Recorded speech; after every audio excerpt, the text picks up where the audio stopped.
goes down. Yes. So let's just move into our football frenzy. Yeah. And so I did have a fashion fave this week. I decided I would go with Roquan Smith from Baltimore because I could not get over the Dior sweater that he wore. He said Dior is for my friends, and what I loved most about it was a boat neck, and then his jewelry with it, and then the wide leg jeans. I thought that was such a fantastic look. So that was my fashion fave. I had a fashion flop. Well, I guess I can save it for flop, or I'll just throw it out there because it's fashion.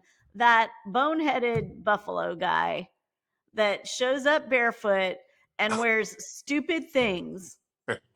Those are stupid things. He was wearing some Fred Flintstone thing. I'm Yeah. sorry.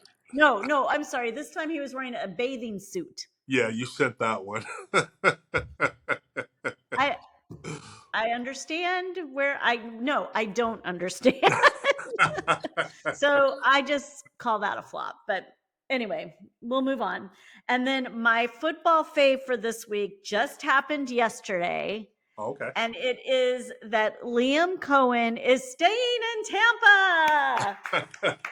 Woo! So he was the number one candidate for the Jaguars job, Oh, was that apparently. right? Okay. But who wants that? I mean, bleh.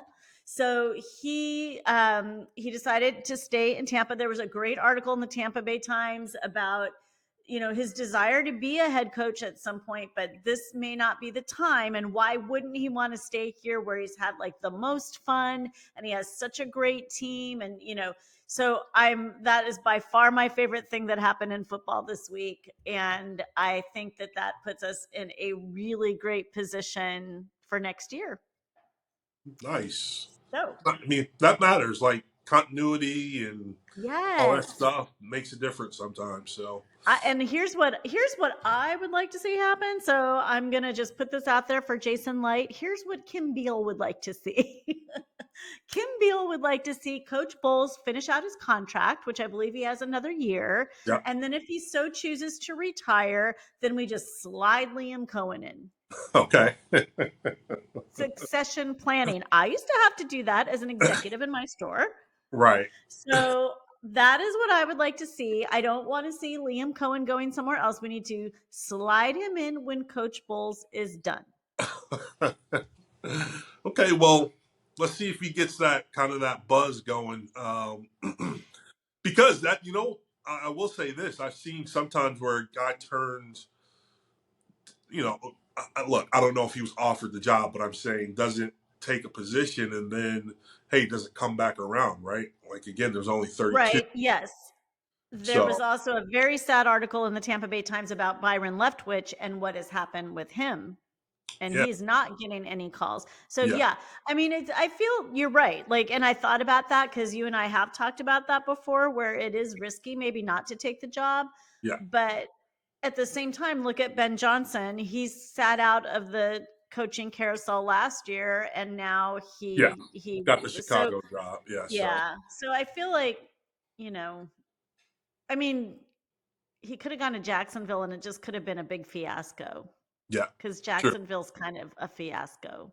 Look, like I said, there's only 32, so they're all great jobs, quote unquote, but I'm not sure that's the one you. Right. So what was your favorite this week?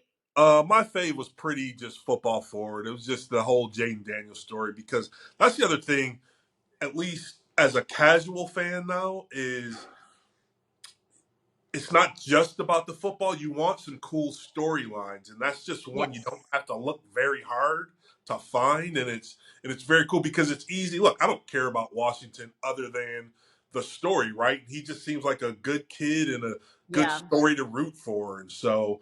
He plays with, I hate saying he plays with a lot of joy, but he looks like he's having fun. And so Yep. he's easy to get behind, and if he has success, then I'm all for it. So that was my favorite from the week. Yeah. Totally agree. Yeah, Frustration. So we already touched on mine. The officiating, I just thought in the Kansas City game was annoying, and then that what happened in Detroit, I didn't care for that. So those were my frustrations.